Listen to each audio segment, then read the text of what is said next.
Hi అండి. Welcome back to my channel. ఈరోజు puri with mutton curry combination బాగుంటుంది కదండి. రెండు ప్రిపేర్ చేసుకుందాం. దానికి కావాల్సిన పదార్థాలు చూద్దామండి ఒకసారి. ఇది ఒక పావు కేజీ ఉంటుంది గోధుమ పిండి. పూరీలో మైదా పిండితో కూడా చేసుకోవచ్చు. మీకు ఏది అవైలబుల్గా ఉంటే దాంతో చేసుకోండి. రుచికి తగ్గట్టుగా ఉప్పు, కొద్ది ఉప్మా రవ్వ వేసుకుంటే పూరీలు చాలా క్రిస్పీగా వస్తాయి. వాటరు, ఒక 2 స్పూన్ల ఆయిల్. ఓకేనండి. పిండిని కలుపుకుందాం ఇప్పుడు. చూడండి, గిన్నెలో గోధుమ పిండి ఉప్మా రవ్వ వేసేసుకున్నాము. సాల్ట్, రుచికి తగ్గట్టుగా సాల్ట్, ఒక చిన్న స్పూను ఆయిల్ కూడా పోసుకుంటే బాగుంటుంది. ఇలా కలిపేసుకుంటామే. ఇప్పుడు కలిపేసుకుని వాటర్ తోటి ముద్దలా చేసుకుంటామేనండి. పూరికి కొంచెం స్మూత్గా ఉంటుంది కదా, అలా చేసుకుందాము. వాటర్ పోసుకుని ఇదిగోండి పూరి పిండి కలిపేసుకున్నాం. దీన్ని ఇలా పక్కన పెట్టుకుందాం. ఒక అరగంట అయినా నానితే పూరీలు బాగా వస్తాయి. మూత పెట్టుకుని పక్కన పెట్టుకుందాం. ఓకేనా. ఇది 1/2 కేజీ మటన్ చెప్పాను కదా. 1/2 కేజీ మటను, ఒక 3 ఉల్లిపాయలు కట్ చేసి పెట్టుకున్నాను. కారం మనం తినేదాన్ని బట్టి వేసుకోవచ్చు. పూరీకి కొంచెం కారంగా ఉంటేనే బాగుంటుంది. అంత కొంచెం కారం ఎక్కువ వేసాను. ఒక టమాటా, రుచికి తగ్గట్టుగా ఉప్పు, ఆయిల్, పసుపు, ధనియాల పౌడర్. ఇప్పుడు మటన్ కడుక్కోవాలండి. 2-3 సార్లు బాగా కడుక్కుని వాటర్ లేకోకుండా రెడీ చేసుకోవాలి. ఓకేనండి. ఇప్పుడు స్టవ్ వెలిగించుకుని కళాయి పెట్టుకుని ఆయిల్ అయ్యి పోసుకుని కర్రీ ప్రిపేర్ చేసుకుందాం. ఓకేనండి. కూరకు తగ్గట్టుగా ఆయిల్ పోసేసుకుందాం. 3-4 స్పూన్లు పడుతుంది. ఆయిల్ బాగా కాగాలి. ఉల్లిపాయలు వేసుకుందాం. నూనె అలా కాగితే కర్రీ బాగా టేస్ట్గా ఉంటుంది. ఉల్లిపాయలు కూడా బాగా బ్రౌన్ కలర్ రావాలి, అలా వేపుకోవాలి. స్టవ్ మీడియం ఫ్లేమ్లో పెట్టుకుని వేపుకోవాలి. బాగా సిమ్లో పెట్టుకుంటే తొందరగా అవ్వదండి, ఉడకదు కదా, లేట్ అయిపోతుంది. ఇది ఒక 10 నిమిషాలు వేపించుకుందాం.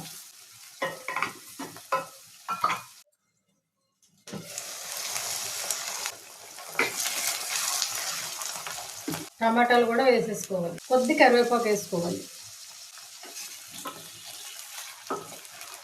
మెత్తబడేదాకా వేపించుకోవాలి.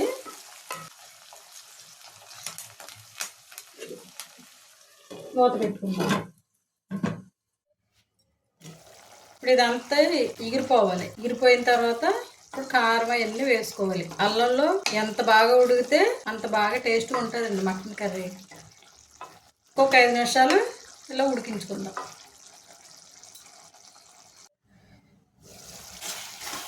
ఇలా దగ్గర పడింది కదా. ఇప్పుడు ఇందులో కారం వేసుకోవాలి. ఇది సరుకుల కారమే. మేము ధనియాలు, వంటలు వేస్తామండి కారంలోను. ఉప్పు, జీలకర్ర, ఎండుమిరపకాయలు వేపించి కారం పట్టిస్తాం మేము. ఉప్పు, పసుపు, ఒక 1/2 స్పూన్ ధనియాల పౌడర్.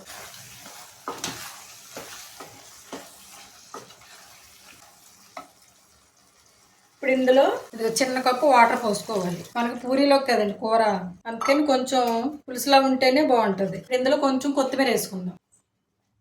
కొంచెం కొత్తిమీర వేసుకుని ఒక 10 నిమిషాలు ఉన్న తర్వాత గరం మసాలా వేసుకుందాం. ఓకేనా. 10 నిమిషాలు ఆగిన తర్వాత ఇప్పుడు మసాలా వేసుకుందాం. 2 స్పూన్లు మసాలా వేసుకుందాం. కలిపేసుకుని స్టవ్ ఇప్పుడు సిమ్లో పెట్టుకుని కూరకి ఇంకొంచెం దగ్గర పడేదాకా ఉంచుకోవాలి. ఇప్పుడు మిగతా ఇంకో కొంచెం కొత్తిమీర వేసేసుకుందాం. కొత్తిమీర ఫ్లేవర్ బాగుంటుందండి. ఇప్పుడు మసాలా వేసాం కదా, అడుగంటుకోకుండా సిమ్లో పెట్టేసుకుంటే చక్కగా ఉడికిపోతుంది. కర్రీ మనకి ఇలాగే ఉండాలి, ఎందుకంటే పూరీలో కావాలి కదా. పూరీలోకనే కాదు, అన్నంలో కూడా బాగానే ఉంటుంది. ఇప్పుడు స్టవ్ ఆఫ్ చేసేసుకుని డిష్లోకి తీసేసుకుందాం. ఓకేనండి. పూరి చేసుకుందాం. ఇప్పుడు దీన్ని కొంచెం బాగా మెత్తగా ఫ్రై చేయాలి. పూరీలు చిన్న ఇలా ఉండలు చేసుకోవాలండి. ఇప్పుడు మనం పూరీలు చేసుకుందాం. ఓకేనా. పూరి పీట మీద ఇలాగా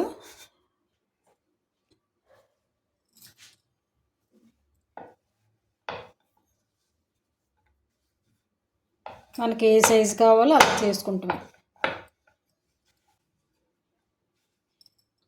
పూరీలు చిన్నగా ఉంటేనే బాగుంటాయండి, అంటే బాగా పెద్దవి కూడా చేసుకుంటారు.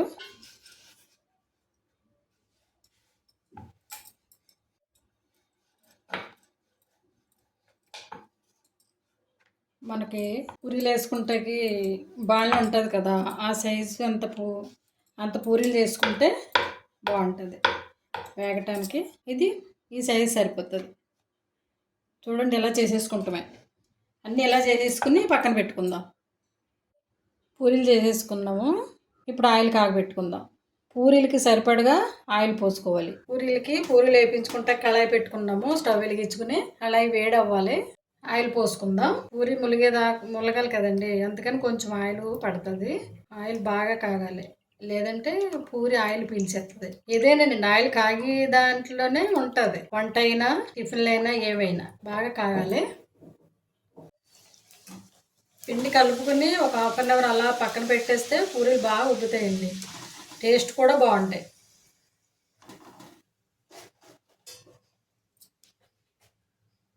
ఇలా అన్నీ వేసేసుకుందాం గబగబా. పూరి మటన్ కర్రీ అండి ఇవాళ మా లంచ్. ఓకేనండి, ఈ రెసిపీ కనుక మీకు నచ్చితే లైక్ చేయండి, షేర్ చేయండి, సబ్స్క్రైబ్ చేయండి. ప్లీజ్ లైక్ చేయండి.